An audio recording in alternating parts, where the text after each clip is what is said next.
Welcome to our YouTube channel for daily jobs update. और आज हम जेई मेन 2025 के notification online form applied process के बारे में जानेंगे और मेरे दोस्त आपको पूरा जानकारी देंगे। जी हाँ दोस्तों, नेशनल टेस्टिंग एजेंसी ने joint entrance examination main JEE main session first के लिए नोटिफिकेशन रिलीज किया था। कैसे आप इस एग्जाम में पार्टिसिपेट करने के लिए अपने फॉर्म अप्लाई कर सकते हो बिना कोई मिस्टेक किए हुए, इसकी पूरी जानकारी हम आपको स्टेप बाय स्टेप रजिस्ट्रेशन से लेकर प्रिंट तक देंगे।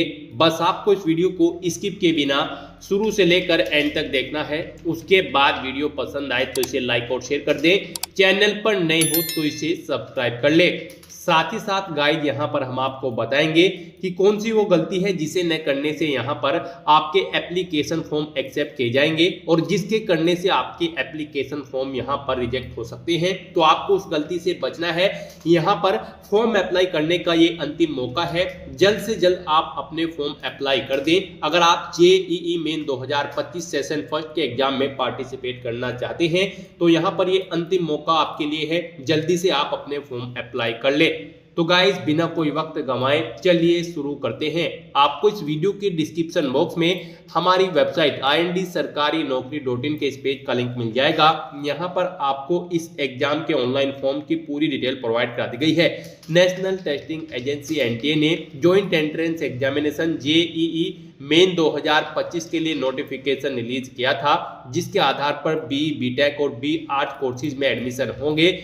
यहाँ पर आप 28 अक्टूबर 2024 से 22 नवंबर 2024 तक अप्लाई कर सकते हो। अंतिम मौका यहाँ पर आपके लिए है, कुछ ही दिन शेष है। आप 22 नवंबर 2024 तक अपने फॉर्म अप्लाई कर सकते हो। यहाँ पर ऑल इंडिया से आप अप्लाई कर सकते हो। उसके लिए आपको इस पेज को नीचे स्क्रॉल डाउन करके इंपॉर्टेंट लिंक सेक्शन में आकर ऑफिशियल नोटिफिकेशन PDF लिंक पर क्लिक करके इस एग्जाम के नोटिफिकेशन को ओपन कर लेना है, इंफॉर्मेशन ब्राउजर को, और यहाँ से आपको पूरी डिटेल रीड कर लेनी है। उसके बाद आपको अप्लाई करना है। अप्लाई के लिए भी आपको हमारी वेबसाइट के इसी पेज पर ही अप्लाई ऑनलाइन का लिंक दिया गया है। जैसे ही आप इस लिंक पर क्लिक करेंगे तो आपके सामने यहाँ पर कुछ इस तरह से इंटरफेस ओपन होगा। गाइस यहाँ पर अगर आपने पहले से रजिस्ट्रेशन कर रखा है तो आपको अपना एप्लीकेशन नंबर एंटर करना है, पासवर्ड एंटर करना है, ये कैप्चा कोड यहाँ पर एंटर करना है और साइन इन करके अपने डैशबोर्ड में से अपना फॉर्म फिलअप कर लेना है। और अगर आप जेईई मेन 2025 सेशन फर्स्ट के इस एग्जाम के लिए फर्स्ट टाइम अप्लाई करने जा रहे हो तो सबसे पहले यहाँ पर आपको अपना रजिस्ट्रेशन करना होगा। उसके लिए आपको यहाँ पर ये कैप्चा कोड एंटर करना है और फिर न्यू रजिस्ट्रेशन की स्टेप पर क्लिक कर देना है। फिर यहाँ पर आपको फॉर्म अप्लाई करने से पहले सभी महत्वपूर्ण दिशा निर्देश और प्रक्रिया समझा दी गई है। आपको सभी डिटेल्स वन बाय वन करके केयरफुली रीड आउट कर लेनी है। इस पेज को नीचे स्क्रॉल डाउन करना है, इस चेक बॉक्स को ओके करना है और फिर आपको click here to proceed option पर क्लिक कर देना है। उसके बाद आपके सामने यहाँ पर रजिस्ट्रेशन का फॉर्म ओपन हो जाएगा। यहाँ पर कैंडिडेट को सबसे पहले अपना नाम देना है। उसके बाद यहाँ पर आपको अपने फादर का नाम देना है। फिर यहाँ पर आपको अपनी मदर का नाम देना है। उसके बाद यहाँ पर आपको अपनी डेट ऑफ बर्थ सेलेक्ट करनी है, पहले डे फिर मंथ और फिर ईयर। उसके बाद आपको अपना जेंडर सेलेक्ट करना है। फिर यहाँ पर आपको अपनी पर्सनल डिटेल्स प्रोवाइड करनी है। यहाँ पर आपको अपने नाम की पुष्टि करानी है, यानी कि जो आपने ऊपर नाम एंटर किया है उसे यहाँ पर आपको एक बार फिर से एंटर करना है और अपना नाम कंफर्म कर लेना है। ऐसे ही यहाँ पर आपको अपने फादर का नाम, मदर का नाम एंटर करके, डेट ऑफ बर्थ एंटर करके और अपना जेंडर एक बार फिर से सिलेक्ट करके अपनी ऊपर की ये सभी डिटेल्स यहाँ पर आपको वेरीफाई कर लेनी है।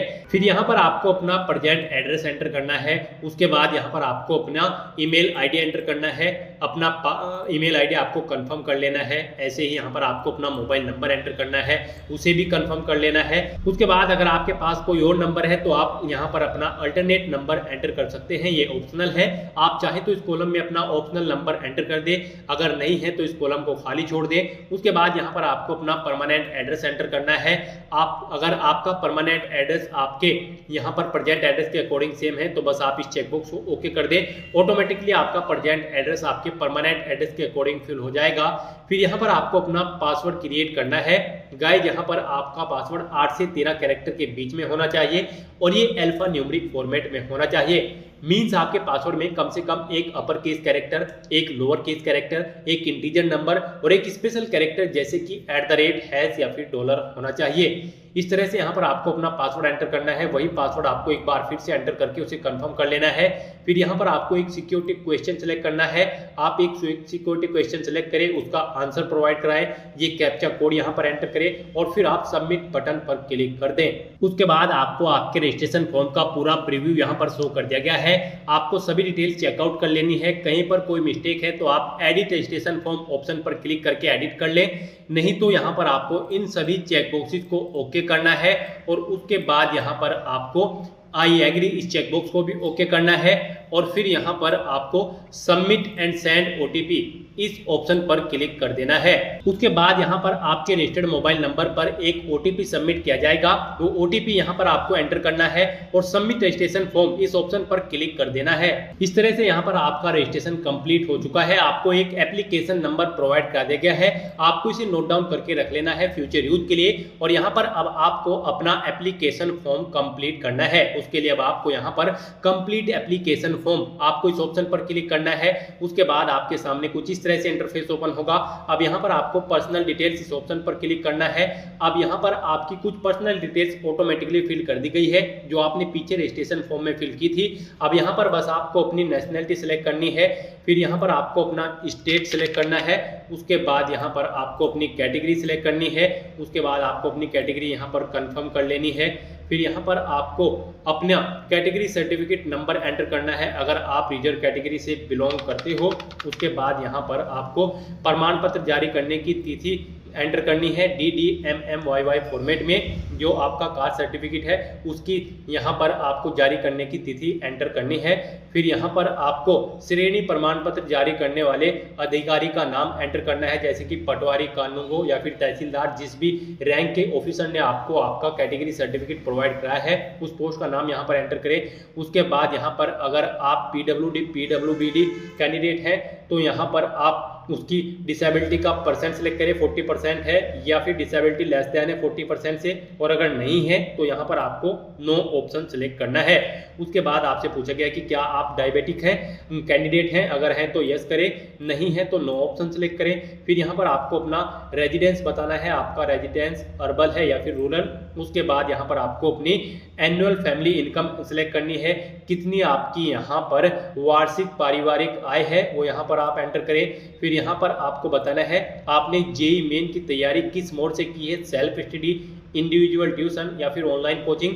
जैसे भी आपने अपनी यहाँ पर प्रिपरेशन की है वो यहाँ पर माध्यम आप सेलेक्ट करें। फिर यहाँ पर आपको अपनी योग्यता परीक्षा में स्कूली शिक्षा का माध्यम सेलेक्ट करना है, यानी कि आपने अपनी 12वीं क्लास यहाँ पर किस लैंग्वेज में पास आउट की है, आपके पास कौन सी लैंग्वेज थी, आपने बंगाली में अपनी 12th क्लास पास आउट की है या फिर हिंदी या फिर इंग्लिश, जिस भी लैंग्वेज में आपने की है ऑप्शन सेलेक्ट करें। ये कैप्चा कोड यहाँ पर एंटर करें और फिर सेव एंड नेक्स्ट ऑप्शन पर क्लिक कर दें। उसके बाद यहाँ पर आपको अपना आइडेंटिटी टाइप डिटेल सेलेक्ट करनी है। आप अपनी चॉइस के अकॉर्डिंग आधार, डिजिलॉकर, इंडियन पासपोर्ट नंबर या फिर जैसे भी आप चाहते हैं यहाँ पर ऑप्शन सेलेक्ट करें। आधार अगर आप सेलेक्ट करते हो तो यहाँ पर आपको इस रेडियो बटन पर क्लिक करना है। फिर यहाँ पर आपको अपना आधार नंबर एंटर करना है, उसे एक बार फिर से एंटर करके कंफर्म कर लेना है। ये कैप्चा कोड यहाँ पर एंटर करना है और फिर सबमिट एंड नेक्स्ट ऑप्शन पर क्लिक कर देना है।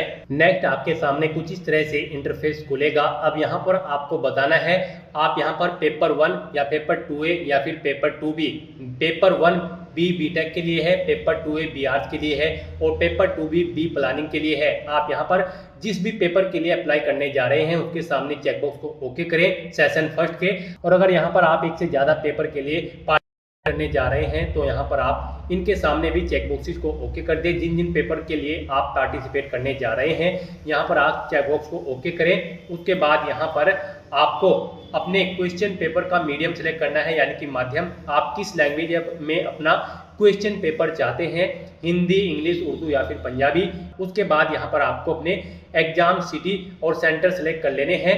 यहाँ पर आपको सबसे पहले स्टेट सेलेक्ट करना है, जिस स्टेट में आप यहाँ पर पार्टिसिपेट करना चाहते हैं। उसके बाद यहाँ पर आपको एग्जाम सिटी सेलेक्ट करनी है। यहाँ पर आपको 4 चॉइसेस दी गई है, जिसे यहाँ पर आप फर्स्ट नंबर पर प्रेफरेंस देना चाहते हैं उसे यहाँ पर आप फर्स्ट चॉइस में सिलेक्ट करें। इस तरह से यहाँ पर आपको 4 चॉइसेस दी गई है। आप अपनी चॉइस के अकॉर्डिंग यहाँ पर 4 स्टेट और 4 एग्जाम सिटी सिलेक्ट कर सकते हैं, या फिर एक ही स्टेट में 4 सिटी आप सेलेक्ट कर सकते हैं। उसके बाद यहाँ पर आपको अपने फादर का व्यवसाय यानी कि ऑक्यूपेशन यहाँ पर सिलेक्ट करना है, आपके फादर क्या करते हैं। फिर यहाँ पर आपको उनकी योग्यता सेलेक्ट कर लेनी है। उसके बाद ऐसे ही आपको अपनी मदर की यहाँ पर व्यवसाय बताना है और फिर उनकी भी योग्यता आपको यहाँ पर सेलेक्ट कर लेनी है। उसके बाद यहाँ पर आपको ये कैप्चा कोड एंटर करना है और फिर सेव एंड नेक्स्ट ऑप्शन पर क्लिक कर देना है। नेक्स्ट यहाँ पर आपको अपनी एजुकेशनल क्वालिफिकेशन की डिटेल देनी है। सबसे पहले यहाँ पर आपको अपनी 10वीं क्लास की डिटेल देनी है। सबसे पहले यहाँ पर आपको बताना है पासिंग स्टेटस आपका 10वीं आपकी पास होनी जरूरी है। उसके बाद यहाँ पर आपने किस ईयर में पास आउट की है यहाँ पर वो ईयर आप सिलेक्ट करें। फिर यहाँ पर आपको क्वालिफाइंग एग्जाम योग्यता परीक्षा सेलेक्ट कर लेनी है एक बार फिर से 10th या फिर इसके इक्विवेलेंट। उसके बाद यहाँ पर आपको स्कूल का स्थान बताना है, आपका स्कूल रूरल है या फिर अर्बन। उसके बाद यहाँ पर आपको स्कूल या कॉलेज का प्रकार सेलेक्ट कर लेना है, गवर्नमेंट है या गवर्नमेंट एडिड प्राइवेट है या फिर प्राइवेट अनएडिड है। उसके बाद यहाँ पर आपको योग्यता परीक्षा राज्य सेलेक्ट करना है, यानी कि आपने अपनी 10वीं क्लास किस स्टेट से पास आउट की है वो यहाँ पर आप स्टेट सेलेक्ट करें। फिर यहाँ पर आपको अपनी योग्यता परीक्षा का जिला सेलेक्ट कर लेना है, किस जिले से आपने अपनी 10वीं क्लास पास आउट की है।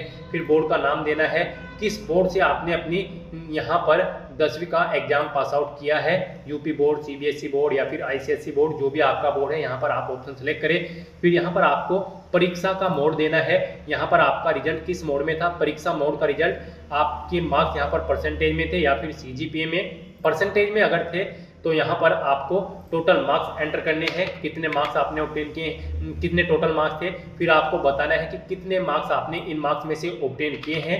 इसके अकॉर्डिंग यहाँ पर आपकी परसेंटेज कैलकुलेट होकर आ जाएगी। और अगर आप यहाँ पर सीजीपीए में आपका रिजल्ट था तो सीजीपीए ऑप्शन सेलेक्ट करें, यहाँ पर ग्रेड के पॉइंट सेलेक्ट करें, सीजीपीए ऑब्टेन कितनी सीजीपीए आपने ऑब्टेन किए वो यहाँ पर एंटर करें। इसके अकॉर्डिंग यहाँ पर आपका सीजीपीए कैलकुलेट होकर आ जाएगा। उसके बाद यहाँ पर आपको अपना रोल नंबर एंटर करना है 10वीं का। फिर यहाँ पर आपको अपने स्कूल या कॉलेज का नाम और पता एंटर करना है। फिर यहाँ पर आपको अपने स्कूल कॉलेज का पिन कोड यहाँ पर एंटर कर देना है। ऐसे ही यहाँ पर आपको अपनी 12वीं क्लास की डिटेल प्रोवाइड करनी है। गाइस यहाँ पर जेईई मेन एग्जामिनेशन 2025 में पार्टिसिपेट करने के लिए आपका 12वीं क्लास पास आउट होना जरूरी है, या फिर आप इसी साल यानी कि आप अपीयर्ड हैं 12वीं क्लास में तो भी आप इस एग्जाम में पार्टिसिपेट कर सकते हो, इसके लिए फॉर्म अप्लाई कर सकते हो। तो यहाँ पर आपको अपनी 12वीं क्लास की डिटेल अब देनी है। सबसे पहले आपसे पूछा गया कि क्या आप पास आउट है या फिर अपीयर्ड है। अगर आप अपीयर्ड है तो अपीयरिंग ऑप्शन सेलेक्ट करें, पास आउट है तो पास ऑप्शन सेलेक्ट करें। फिर यहाँ पर उत्तीर्ण या सम्मिलित होने का वर्ष ऑप्शन सेलेक्ट करें, किस साल में आपने अपनी 12वीं क्लास पास आउट की है वो यहाँ पर आप सिलेक्ट करें। फिर यहाँ पर आपको अपनी योग्यता परीक्षा सिलेक्ट कर लेनी है, यहाँ पर आपने कौन सी परीक्षा में पार्टिसिपेट किया है जिसके तहत यहाँ पर आप अप्लाई करने जा रहे हैं। फिर यहाँ पर आपको अपने स्कूल का स्थान सेलेक्ट करना है, रूरल है या अर्बन। उसके बाद यहाँ पर आपको अपने स्कूल या कॉलेज का प्रकार सिलेक्ट करना है। उसके बाद यहाँ पर आपको योग्यता परीक्षा राज्य सिलेक्ट करना है, किस स्टेट से आपने अपनी 12वीं क्लास पास आउट की है उसका यहाँ पर आप डिस्ट्रिक्ट सेलेक्ट करें, किस डिस्ट्रिक्ट से की है। फिर यहाँ पर आपको अपने बोर्ड का नाम सेलेक्ट करना है।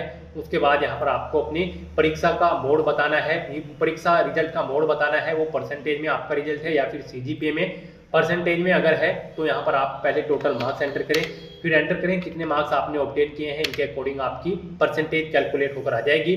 फिर यहाँ पर आपको अपनी 12वीं क्लास का रोल नंबर एंटर करना है।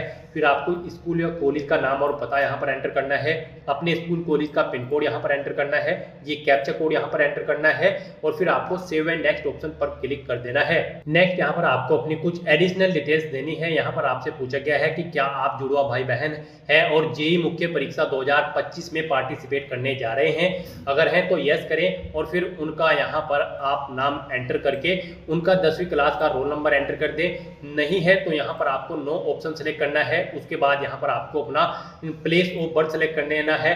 कंट्री सेलेक्ट करने के बाद यहाँ पर आपको स्टेट सेलेक्ट करना है। उसके बाद यहाँ पर आपको अपना डिस्ट्रिक्ट सेलेक्ट कर लेना है। इस तरह से यहाँ पर आपको फिर ये कैप्चा कोड एंटर करना है और फिर सेव एंड नेक्स्ट ऑप्शन पर क्लिक कर देना है। नेक्स्ट यहाँ पर आपको अपने इमरजेंसी कॉन्टैक्ट नंबर एंटर करने हैं। सबसे पहले यहाँ पर आपको कंट्री सिलेक्ट करनी है, उसके बाद यहाँ पर आपको मोबाइल नंबर एंटर करना है, ईमेल एड्रेस एंटर करनी है, ये कैप्चा कोड यहाँ पर एंटर करना है और फिर आपको गेट ओटीपी ऑप्शन पर क्लिक कर देना है। फिर आपके मोबाइल नंबर और ईमेल आईडी पर यहाँ पर ओटीपी आएंगे, जो आपने यहाँ पर इमरजेंसी कॉन्टैक्ट नंबर एंटर किए हैं और ईमेल आईडी, वो ओटीपी यहाँ पर आपको एंटर कर देने हैं और फिर आपको वेरीफाई एंड नेक्स्ट ऑप्शन पर क्लिक करना है। नेक्स्ट यहाँ पर आपको अपने डॉक्यूमेंट अपलोड करने हैं। यहाँ पर आपको अपना फोटो, सिग्नेचर और 10वीं क्लास की मार्कशीट या फिर प्रमाण पत्र अपलोड करने हैं। तो दोस्तों, जैसा कि हमने आपको बताया था कि कौन सी वो कॉमन मिस्टेक है जिसे करने से यहाँ पर आपके एप्लीकेशन फॉर्म रिजेक्ट हो सकते हैं। तो गाइज, यहाँ पर जब आप अपने डॉक्यूमेंट्स अपलोड करोगे तो इनको आपको दी गई गाइडलाइन के अकॉर्डिंग ही अपलोड करना होगा। जैसे कि आपका फोटो 10 से 300 KB के बीच में होना चाहिए, सिग्नेचर 10 से 50 KB और आपकी कक्षा 10 या इसके समकक्ष जो कोई भी प्रमाण पत्र होगा वो 10 से 300 KB के बीच में होना चाहिए। और यहाँ पर आपका फोटो और सिग्नेचर JPG या फिर JPEG फॉर्मेट में होने चाहिए और आपकी 10th की मार्कशीट या इसके समकक्ष कोई प्रमाण पत्र है तो वो आपका PDF फॉर्मेट में होना चाहिए। आपको दी गई गाइडलाइंस के अकॉर्डिंग यहाँ पर अपने ये डॉक्यूमेंट्स अपलोड करने होंगे, अदरवाइज आपका एप्लीकेशन फॉर्म यहाँ पर रिजेक्ट कर दिया जाएगा। और यहाँ पर आपको अपने फोटो पर फोटो एंटर करना होगा, उसका नाम, और सिग्नेचर की जो फाइल होगी उस पर आपको सिग्नेचर उसका नाम एंटर करना होगा और जो प्रमाण पत्र है कक्षा 10 के उस पर आपको क्लास X सर्टिफिकेट अंकित करना होगा उसका नाम, तभी यहाँ पर आपके ये डॉक्यूमेंट्स अपलोड होंगे। तो आपको दी गई गाइडलाइंस के अकॉर्डिंग अपने एप्लीकेशन फॉर्म यहाँ पर अपलोड करने हैं, अदरवाइज आपके एप्लीकेशन फॉर्म यहाँ पर रिजेक्ट कर दिए जाएंगे। आपको यहाँ पर चूज फाइल बटन पर क्लिक करना है, फाइल को सिलेक्ट करना है और 1 बाय 1 करके अपने इन सभी डॉक्यूमेंट्स को आपको अपलोड कर देना है। उसके बाद आपको ये कैप्चा कोड एंटर करना है और फिर सेव एंड नेक्स्ट ऑप्शन पर क्लिक कर देना है। फिर यहाँ पर आपको आपके एप्लीकेशन फॉर्म का पूरा प्रीव्यू शो कर दिया गया है। आपको सभी डिटेल्स केयरफुली चेकआउट करनी है। उसके बाद यहाँ पर आपको इन सभी चेकबॉक्सेस को ओके करना है, आई एग्री इस चेकबॉक्स को ओके करना है और उसके बाद आपको फाइनल सबमिशन ऑफ एप्लीकेशन इस ऑप्शन पर क्लिक कर देना है। यहाँ पर आपका एप्लीकेशन फॉर्म सक्सेसफुली सबमिट हो चुका है। अगर आपको कोई कहीं पर मिस्टेक है तो यहाँ पर आप एडिट एप्लीकेशन फॉर्म इस ऑप्शन पर क्लिक करके अपना एप्लीकेशन फॉर्म एडिट कर सकते हो। नहीं तो यहाँ पर अब आपको अपनी ईमेल आईडी पहले वेरीफाई करनी है। उसके लिए यहाँ पर आपको your email ID yet to be verified, click है to verify your email ID first, इस ऑप्शन पर क्लिक करना है। उसके बाद आपके सामने कुछ इस तरह से इंटरफेस ओपन होगा। आपको ये कैप्चा कोड यहाँ पर एंटर करना है और फिर आपको submit and gate OTP option पर क्लिक करना है। अगर आप अपनी ईमेल आईडी चेंज करना चाहते हो तो चेंज ईमेल आईडी ऑप्शन पर क्लिक करके अपनी ईमेल आईडी चेंज कर सकते हैं। उसके बाद आपकी रजिस्टर्ड ईमेल आईडी पर एक ओटीपी जाएगा, वो ओटीपी यहाँ पर आपको एंटर करना है और वेरीफाई की स्टेप पर क्लिक करके अपनी ईमेल आईडी को वेरीफाई कर लेना है। इस तरह से यहाँ पर आपकी ईमेल आईडी वेरीफाई हो जाएगी। आपका एप्लीकेशन फॉर्म सक्सेसफुली सबमिट हो गया है, लेकिन इसे कंफर्म तभी किया जाएगा जब यहाँ पर आप एप्लीकेशन फीस का अमाउंट पे कर देंगे। तो यहाँ पर अब आपको अपनी एप्लीकेशन फीस का पेमेंट करना है अपनी कैटेगरी के अकॉर्डिंग। यहाँ पर आपको पे एग्जामिनेशन फीस ₹500 इस ऑप्शन पर क्लिक करना है और अपना फीस पेमेंट करना है। यहाँ पर आप ऑनलाइन पेमेंट ऑप्शन करें, प्रोसीड फॉर पेमेंट ऑप्शन पर क्लिक करें, ओके करें। उसके बाद आपको पेमेंट इंटरफेस पर डायरेक्ट कर दिया जाएगा। यहाँ पर आप SBI mobs, debit card, credit card, Canara bank payment gateway, ICICI bank payment gateway, HDFC bank payment gateway, जिस भी ऑप्शन से यहाँ पर आप अपना फीस पेमेंट करना चाहते हैं ऑप्शन सेलेक्ट करें, प्रोसीड फॉर पेमेंट ऑप्शन पर क्लिक करें। उसके बाद यहाँ पर आपको कुछ इस तरह से इंटरफेस तो होगा। यहाँ पर आप नेट बैंकिंग, कार्ड के थ्रू या फिर UPI के थ्रू अपना फीस पेमेंट कर सकते हैं। सक्सेसफुली फीस पेमेंट करने के बाद आपको अपने डैशबोर्ड में जाकर अपने एप्लीकेशन फॉर्म का एक हार्ड कॉपी प्रिंट आउट ले लेना है, फ्यूचर यूज के लिए, फ्यूचर रेफरेंस के लिए, और आप अपने एप्लीकेशन फॉर्म का स्टेटस भी चेकआउट कर सकते हो। तो दोस्तों, ऐसे आप अपने JEE मेन 2025 सेशन फर्स्ट के फॉर्म अप्लाई कर सकते हो। आज की इस वीडियो में बस इतना ही। आई होप ये वीडियो आपको पसंद आई होगी। अगर पसंद आई हो तो इसे लाइक और शेयर करें। चैनल पर नए हो तो इसे सब्सक्राइब कर लें। Thanks for watching.